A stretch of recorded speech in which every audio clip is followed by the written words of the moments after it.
O Grupo Espírita Amadeu Ferretti apresenta o estudo sobre o Evangelho segundo o Espiritismo. Palestra sobre o capítulo 7º, Bem-aventurados os pobres de espírito, itens 3 a 6. Aquele que se eleva será rebaixado, pelo expositor Antônio Luiz, do Centro Espírita Jesus, Maria e José. Queridos amigos, muito boa noite. É um prazer estarmos reunidos mais uma vez, junto a essa casa querida, a casa de queridos amigos, verdadeiros irmãos, o Grupo Espírita Amadeu Ferrer, para estudarmos o Evangelho do nosso Senhor Jesus Cristo à luz dessa doutrina maravilhosa, fantástica, que é a doutrina espírita. As nossas primeiras palavras são sempre de agradecimento pela oportunidade de estudo, e da convivência fraterna, junto à família espírita, que aquece sempre os nossos corações. Então, para iniciarmos a nossa reunião, faremos juntos a nossa prece inicial. Querido Mestre Jesus, as nossas primeiras palavras, Mestre, são sempre de profundo agradecimento por mais uma oportunidade maravilhosa de estarmos junto à Casa Espírita para estudarmos os teus ensinos através dessa doutrina maravilhosa que é a doutrina espírita. Abençoa-nos, Mestre, reforça-nos para que possamos aproveitar essa oportunidade da melhor forma possível, buscando na lição da noite que estudaremos juntos essas informações preciosas para todos nós, para que possamos com elas reforçar ainda mais os nossos conhecimentos, reforçar os nossos corações e dessa maneira conseguirmos superar as nossas limitações e darmos um passo firme na busca da nossa renovação espiritual. Que no ambiente que cada um de nós se encontra, Mestre, sempre com a tua ajuda através dos nossos leitores espirituais, possamos desde já reunir as nossas melhores energias e vibrações para que, em primeiro lugar, possamos desenvolvermos nelas, que precisamos de amparo, de reforço, mas que possam chegar a todos os nossos irmãos da humanidade. Hoje, em especial, temos um pedido lá do fundo dos nossos corações, Mestre, que essas energias também possam chegar com essa mesma intensidade toda e tudo mais que a gente possa conseguir nesses poucos minutos que estaremos juntos, a todos os nossos irmãos lá de Petrópolis, que estão passando por um momento muito difícil, muito duro no seu processo de crescimento espiritual. Sabemos que são momentos especiais para cada um deles, mas reconhecemos um momento muito difícil, com a perda de entes queridos, de bens materiais, uma situação realmente muito difícil. Então, que eles possam receber tudo de melhor que juntos, todos nós que estamos conectados nessa reunião, estaremos gerando.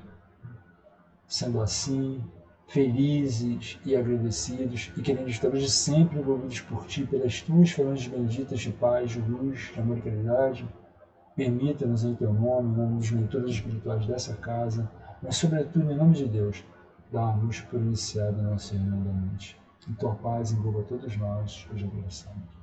Que assim seja. Então, queridos amigos, no nosso estudo da noite de hoje, como já foi divulgado, tem como título Aquele que se eleva será rebaixado, que consta no Evangelho segundo o Espiritismo, capítulo 7, que tem como título Bem-aventurados os pobres de espírito, o item 3 a 6. Kardec desenvolve o tema em 4 itens, sendo os 3 primeiros passagens evangélicas retiradas dos evangelhos de Mateus, as 2 primeiras, e a terceira de Lucas. E no último item traz os comentários de Kardec. Então, vamos então vermos juntos essas passagens, para que em seguida possamos refletir sobre os comentários do nosso codificador. Ok?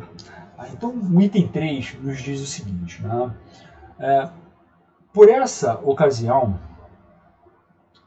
os discípulos se aproximando de Jesus lhe perguntaram: quem é o maior no reino dos céus? Jesus, chamando assim o menino, colocou o menino, colocou no meio deles e respondeu: Digo-vos verdade que não vos convertedes e tornardes quais crianças, não entrareis no reino dos céus. Aquele, portanto, que se humilhar e se tornar pequeno como esta criança, será o maior no reino dos céus. E aquele que recebe em meu nome a uma criança, tal como acabo de dizer, é a mim mesmo que recebe. Né? Então está lá em Mateus capítulo 18, versículo de 1 a 5. Tá? Então, aqui a gente vê o que, queridos amigos? Né? Mais uma vez, né, Jesus tomando a figura da criança, né, como um símbolo de pureza. Pois a criança, né, simboliza, né, o que? Assim, a simplicidade, né, a pureza de coração, né, não tendo pretensões de superioridade ou infalibilidade, né, como o próprio codificador comentará mais à frente, que a gente vai ver isso lá no texto dele. Né? Nos assemelhando a ela, com essas características, né, que seja a humildade, a simplicidade, né, alcançaremos o reino dos céus, ou seja, né, a nossa evolução espiritual. Né. Mas então, né, o que significa receber uma criança como Jesus o fez? Né? Por que de receber essa criança?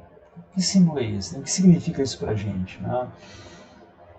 É a evolução, né, e a valorização, aquela intrínseca, né, bem lá dentro da gente, né, da humildade. Né? Quer dizer, o cultivo da simplicidade.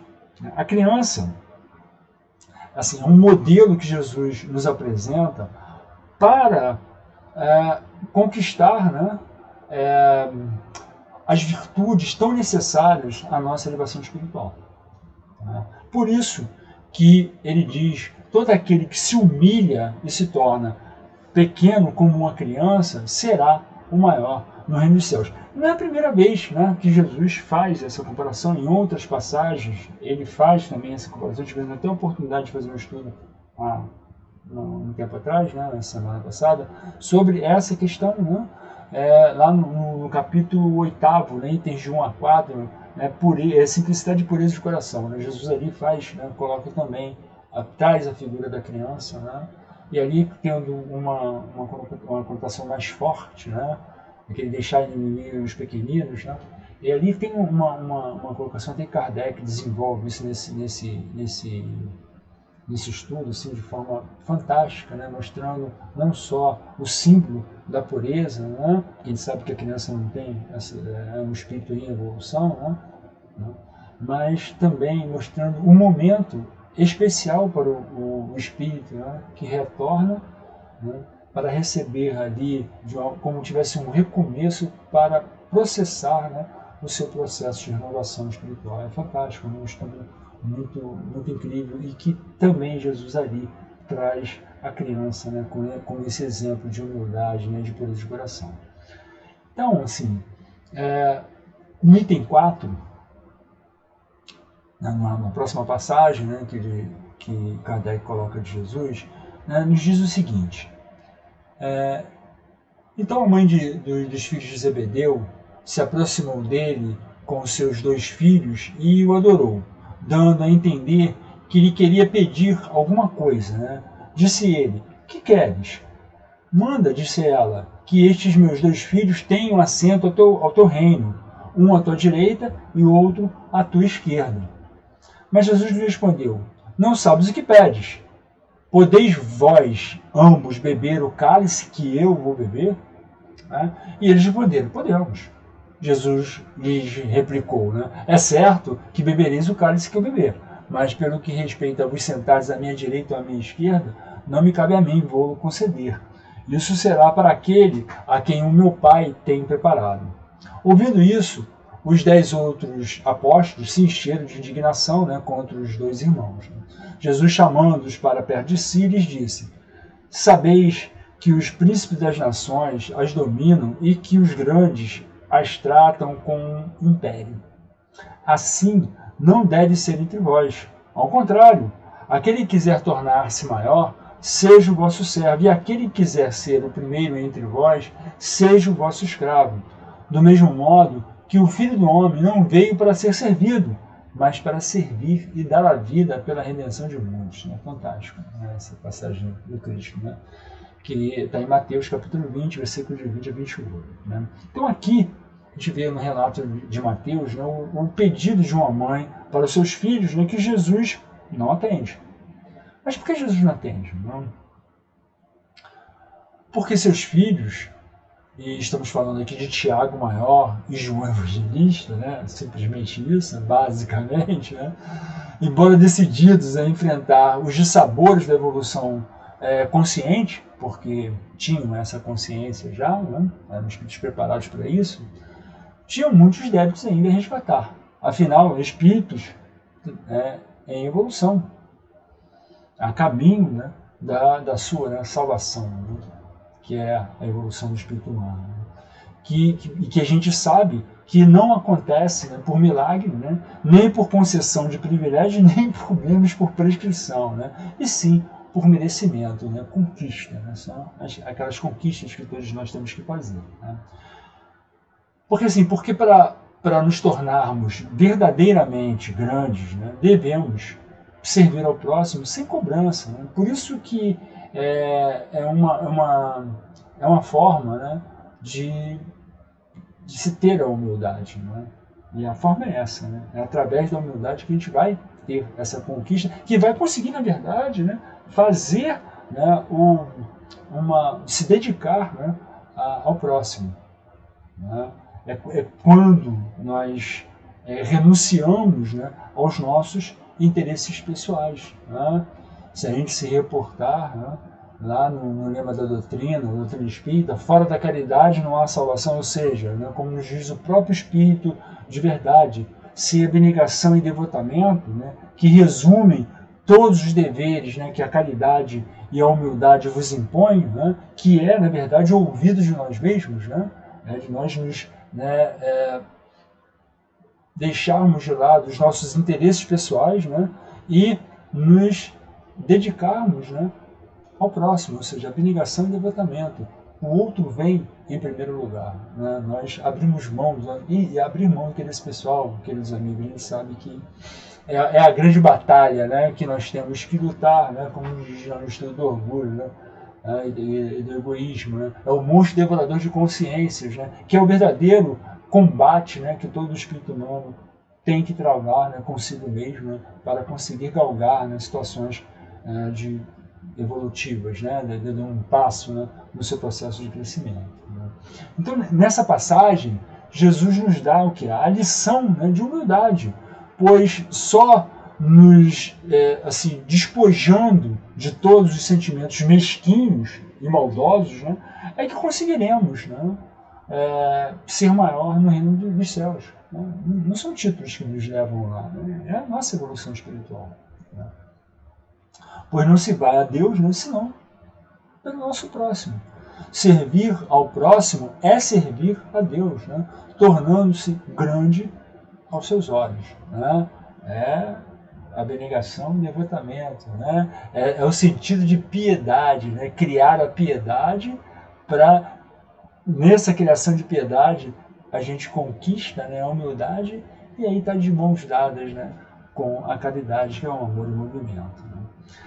No quinto item, né, que é a terceira parte, né, das mensagens evangélicas que Kardec separa para a nossa reflexão, diz o seguinte: Jesus entrou em dia de sábado na casa de um dos principais fariseus para ir fazer a sua refeição. Os que lá estavam o observaram.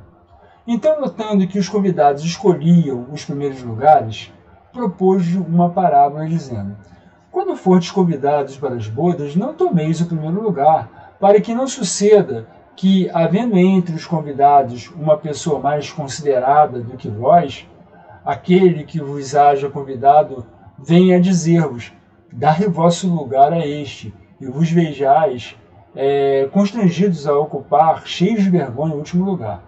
Quando fordes convidados, ide colocar-vos no último lugar, a fim de que, quando aquele que vos convidou chegar, vos diga: meu amigo, vem mais para cima.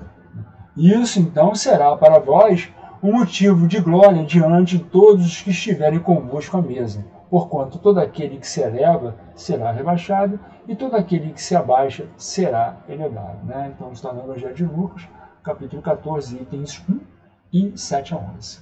Tá? Então, queridos amigos, né? Aqui, né, Jesus, né, nos aconselha a ocupar os últimos lugares, né, e por que ele faria isso? Né? Por que ele faz esse ensinamento para a gente? Então, por que seria isso?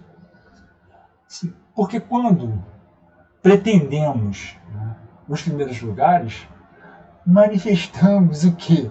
Né? Os nossos sentimentos, né, presunçosos, né, de superioridade. Sentimentos estes contrários à prática da humildade. Né? Totalmente antítese. Né? Ou seja, exatamente isso.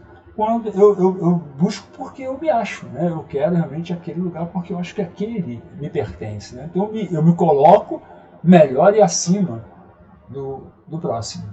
Né? E é isso que mostra, né, na verdade, nosso estágio evolutivo. Né? Mas se a verdadeira grandeza se afirma exatamente pela humildade, qual a vantagem então de ser humilde? Né? Tem que abrir mão, né? Ouvido de si mesmo. Então, qual é essa vantagem? E a resposta é simples, né? E assim, bem direta. Né? Respeito e admiração. São conquistas. Né? Conquistas através da nossa transformação. Né? A humildade, ela nos nivela, nos irmana, nos envolve numa atmosfera o quê? De fraternidade, onde nos vemos, né, como irmãos, que somos verdadeiramente, né, pois compomos a grande família universal. Né? Porque aqui a gente tem duas coisas que a gente não consegue entender ainda e que a gente trabalha muito. É a questão de nós nos vermos como espíritos eternos, né? É a grande dificuldade ainda envolvido com as questões viscerais, não saímos de nós mesmos, né? E a questão, né, de saber, né, que o próximo é meu irmão na humanidade. Fomos criados pelo mesmo Pai, né? Temos o mesmo Pai que é Deus. Né? Isso é uma das coisas que a gente tem. Quando a gente começar a entender isso, né, nosso processo evolutivo vai ser muito mais tranquilo. Né? Por enquanto ainda ele é tortuoso, não porque o que está fora, né, mas da forma que nós nos comportamos diante da vida. Né? Tanto assim que na expressão, né, aquele que se eleva será rebaixado, representa aquele que busca a sua elevação, né, se prendendo a situações transitórias, né, fortuna, títulos e glórias, né, ou seja, aquelas questões sociais. Né, aqueles que, normalmente, né, aquelas situações que as traças consomem, que a ferrugem corrói, né, e que os ladrões roubam. Né? E que a morte, né? Que temos que nos desnudar, né, no momento da morte. Né? Chegamos lá do outro lado, né, desprovidos de tudo, né, conservando apenas o orgulho, que foi o grande móvel das nossas conquistas, né? Conquistas, que lamentavelmente, né? E das nossas ações. Né?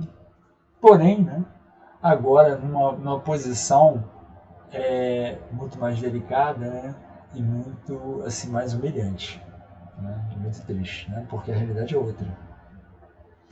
No item 6, Kardec inicia, né, destacando que Jesus não cessa de apresentar, né, a humildade como condição essencial de felicidade prometida, né, e que ele formulou, né, em uma de suas bem-aventuranças. Né? Bem-aventurados os pobres de espírito, pois que o reino dos céus lhes pertence. Né? E essa expressão, essa bem-aventurança é fantástica, né? Porque é a questão do pobre de espírito. Né? Ele pega a expressão, mas na verdade ele pega a visão do orgulhoso, né? Daquele poderoso orgulhoso, vaidoso, né? Que quando vê o humilde, o simples, chama de pobre de espírito. Então ele pega essa expressão e fala, não, é pobre de espírito.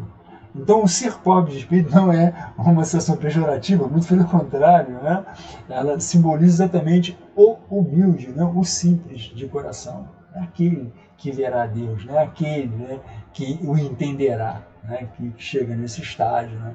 Então esse é o processo. Então quando nós não podemos, né, usar nessa expressão vulgarmente como se o indivíduo faz uma coisa, isso é um pobre de espírito. Não, não, não. Nós sabemos que a expressão pobre de espírito, na visão evangélica, é exatamente o contrário, né? Fala do simples, né? Daquele, do humilde, do simples de coração. E na verdade é o grande desiderato, né? do espírito humano, né? Para que a gente possa realmente, né, alcançar, né, os nossos objetivos. Aí em seguida, né, mais uma vez, né, Jesus toma uma criança como tipo da simplicidade de coração, né, dizendo: será o maior no reino dos céus aquele que se humilhar e se fizer pequeno como uma criança, né? Destacando que o símbolo da criança não alimenta nenhuma pretensão de superioridade ou de infalibilidade. Tá? Exatamente, esse eu acho que não como a criança, né, mas o símbolo que a criança nos traz é isso. Sem pretensão, sem se colocar como superior, né, e como infalível, porque essa é a atitude do orgulhoso, do vaidoso, né, de se achar mais do que o outro. Né? Aí, em seguida, né, Kardec destaca mais duas máximas do Cristo, né, reforçando essa ideia fundamental, né, aquela que nos diz, né, seja vosso servidor aquele que quiser tornar-se o maior, né, e nessa outra, aquele que se humilhar será exalçado e aquele que se elevar será rebaixado. Né? Então, assim, fica bem forte nessas duas questões, mostrando novamente a posição, né, de não se colocar maior do que ninguém, né, de ver o outro como igual e de ser, né, simples e humilde nas nossas relações. Né, porque aquele que, na verdade, humilhar, né, ele vai ter problema, porque quem está humilhando? Né? Quem humilha está mostrando o quê? A sua condição ainda. E será rebaixado. Né? Será rebaixado por quê? Por ele mesmo. Por não ter conquistado, né, as virtudes necessárias para poder ser elevado. Né? E aquele que é humilde, né, que se humilha, né, que é humilde, esse sim está provando, né, que adquiriu aquele sentimento de abnegação, de devotamento, né, piedoso, né, que constrói, né, o ser humilde. Né? E aí, né, nos dois últimos parágrafos, né, o codificador nos lembra da nossa condição de espíritos eternos, né, em processo de evolução contínua, né, construída, né, com o desenvolvimento alcançado nas múltiplas existências vivenciadas, né, através das reencarnações. Né. Vejamos nas palavras do próprio codificador como ele faz a colocação. O Espiritismo sanciona, pelo exemplo, a teoria, mostrando-nos na posição de grandes no mundo dos espíritos os que eram pequenos na Terra, e bem pequenos, muitas vezes, os que na Terra eram os maiores e os poderosos. E que os primeiros, ao morrerem, levaram consigo aquilo que faz a verdadeira grandeza no céu, que não se perde nunca, as virtudes. Ao passo que os outros tiveram de deixar aqui o que lhes constituía a grandeza terrena e que não leva para outra vida, que é a riqueza, os títulos, a glória, a nobreza do nascimento. Né? Nada mais possuindo senão isso, chegam ao outro mundo privados de tudo, como náufragos que tudo perderam, até as próprias roupas. Conservaram apenas o orgulho que mais humilhante lhes torna a nova posição, porquanto vêm colocados acima de si e resplandecentes de glória os que eles na terra espezinharam. Essa expressão é fantástica, né? O orgulho que mais conservar apenas o orgulho que mais humilhante lhes torna a posição. É verdade, porque a questão de humilhação ela não existe para um espírito humilde, né? Porque ele não se sente melhor do que ninguém. Ele é humilde, então ele não se humilha, né? Porque ele é humilde. Quem se humilha é orgulhoso, que não admite que exista alguma coisa mais do que ele. Né? Então, quando a gente se humilha, né, opa, é orgulho e vaidade que a gente tem, né? Tem que prestar atenção nesses sentimentos, né, que surgem com muita assim, insistência, né, nas nossas relações. Né?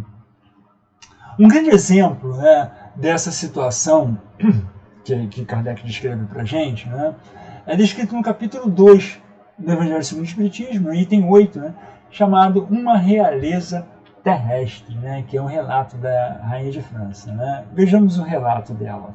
Diz o seguinte: quem melhor do que eu pode compreender a verdade dessas palavras do nosso Senhor? O meu reino não é deste mundo. O orgulho me perdeu na terra.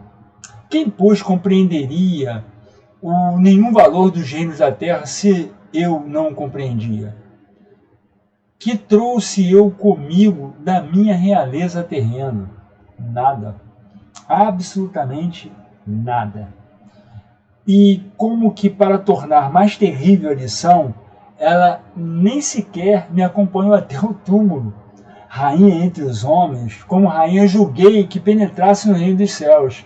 Que desilusão, que humilhação quando, em vez de ser recebida aqui qual soberana, vi acima de mim, mas muito acima, homens que eu julgava insignificantes e aos quais desprezava por não terem sangue nobre. Oh, como então compreendi a esterilidade das honras e grandezas que com tanta avidez se requestam na terra, né? Para se granjear um lugar neste reino, são necessárias a abnegação, a humildade, a caridade em toda a sua celeste prática. É benevolência para com todos. Não se vos pergunta o que foste e nem que posição ocupaste, mas que bem fizeste, né? Quantas lágrimas enxugaste. Né? É igual, né, a definição de caridade, né, de Jesus, está lá na questão 886, né? Qual o verdadeiro sentido da palavra caridade, como entendia Jesus? Né? Benevolência para com todos, indulgência para com as imperfeições dos outros e perdão das ofensas. Né? É esse o sentido. E para chegar a ter a caridade dessa forma, né, da forma que Jesus nos traz, né, é a construção através da abnegação, do devotamento, né, da criação em nós, do sentido, né, o sentimento de piedade, né, e aí sim seremos humildes, estaremos no caminho de conquistarmos essa humildade e aí, né, estaremos de mãos dadas, né, com essa caridade aqui, né, que é a caridade que Jesus nos mostra. E outro exemplo também maravilhoso, né, que sempre faço menção quando a gente tem oportunidade, né, é o caso da Condessa Paula, que se preparou para que, através da humildade, né, cumprisse, né, a sua tarefa de amor. Né. Todos conhecem essa passagem, mas falar assim, não passando, né, brevemente, né, porque ela é muito forte, ela dá esse exemplo, o espírito como esse espírito, né, que veio, né, e reencarnou como Condessa Paula, mostra ele na erraticidade o espírito com grande cabedal, grande condição, né, moral e desenvolvimento, e ele precisava vir para fazer essa experiência como Condessa Paula, porque tinha uma tarefa a fazer. Né? Só que, né, a gente sabe que as reencarnações, né, tanto como espírito puro, como rica, né, e como miserável, são os extremos, né, são muito difíceis, né, são tarefas muito difíceis. Ela mesmo tendo já a condição adquirida, né, ela falou, eu não quero falhar, então não dá chance nenhuma para o erro, né? E ela pede N, né, no texto não diz quantas, mas ela pede N experiências na miséria absoluta, para que nela ficasse gravado, né, o que é passar fome, né, o que é perecer, né, nessas necessidades extremas, para que ela, quando tivesse condição, nunca, né, deixasse de atender aquele que sofre. Né? E ela faz isso e vem como Condessa Paula, e todos nós conhecemos a história dela. Né? Ela é aquela que pega a sua carruagem, enche de gêneros, leva para as famílias necessitadas. Não só isso, ela vai nos hospitais com os membros dessa família que ainda adoentados, né, os chefes de famílias adoentados nos hospitais. Ela vai lá atendê-los, dizer para eles, olha, fica tranquilo, que a tua família está bem cuidada, se recupera, né, para voltar ao seio, né, dos seus amores. É fantástico, é emocionante, né? E é isso que é humildade. É você, mesmo com condição, reconhecer, não, eu preciso, eu tenho que, eu não posso falhar, né? E buscar o elemento para que aquilo seja realmente, né, esteja incorporado nela, né? É um exemplo fantástico, né, que a gente sempre tem que relembrar, né? Que é um exemplo de humildade, né, muito grande, né? E aí Kardec finaliza, né, nos comentando, né, nos recomendando, na verdade, né, que é o grande finale dele, né? Olha a recomendação de Kardec aqui nessa última fala dele. Não procureis, pois, na terra os primeiros lugares, nem vos colocar acima dos outros, se não quiserdes ser obrigados a descer. Buscai, ao contrário, lugar mais humilde e mais modesto, porquanto Deus saberá dar-vos um mais elevado no céu, se o mereceis. Ou seja, na verdade, dizendo o seguinte, olha só, não se importa com isso, faz o teu melhor, se doa, né? Concentra na tarefa, né? Faz o melhor que você puder. Não importa, faz o certo, é o que tem que ser feito, acabou. Né? Não se preocupa com poder, com posição, com reconhecimento, que é uma coisa que a gente, né, faz, né, dá com a mão, mas espera com a outra. Né? E aí, né, ele finaliza, então, né, nos falando dessa necessidade da humildade, né, que nos elevará, né, diante de Deus. Né? Que tenhamos, então, consciência das conquistas verdadeiras que nos cabe junto à vida, né? Contribuindo sinceramente e amorosamente com o nosso melhor, isso é fundamental, né? Quando e onde formos chamados. Né? Não aonde queremos, né? Porque tem essa coisa, tem que ser do jeito que eu quero, aonde que eu quero, no momento que eu quero. Não. Quando e onde fomos chamados. Né? Sem pretensões e sem vaidades. Né? E aí, aqui cabe duas considerações importantes, né, que nos vêm à mente, né, através do estudo. Né? É a questão da gente não se achar à altura das tarefas. Né? Isso acontece muito. Né? E que, no fundo, tem a ver ali, né, com a falsa modéstia. Né? Na verdade, né, é aquela vaidade orgulhosa disfarçada. Né? Quem sou eu? Não posso, não tenho condições. Né? Que é um pouco dessa vaidade disfarçada, mas também tem aquele pouco de comodismo de você não querer, né, andar, de você querer sair da sua zona de conforto também. Né? É um ato bem egoístico. Né? É como nos diz Emmanuel em um dos seus textos, né, comentando essa situação. Né? Diz o seguinte: no dicionário das leis divinas, as nossas tarefas têm o sinônimo de dever, que é uma questão que a gente sempre busca os direitos, né? O dever a gente deixa de lado, né? O dever. Né? Atendamos à obrigação para que fomos chamados no clima do bem. Não te digas inútil, nem te asseveres incompetente. Para cumprir a missão que nos cabe, não são necessários um cargo diretivo, uma tribuna brilhante, um nome preclaro ou uma fortuna de milhões. Basta estimemos a disciplina no lugar que nos é próprio, com o prazer de servir. É isso, né? É se doar, prazer de servir.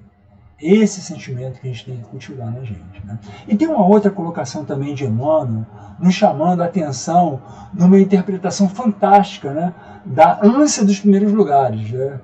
Olha o que ele nos diz sobre isso. Né? Não assaltes os lugares de evidência por onde passares. E quando te detiveres com os nossos irmãos em alguma parte, não os ofusques com a exposição de quanto tenhas conquistado nos domínios do amor ou da sabedoria. Se te encontras decidido a cooperar pelo bem dos outros, apaga-te de algum modo, a fim de que o próximo te possa compreender.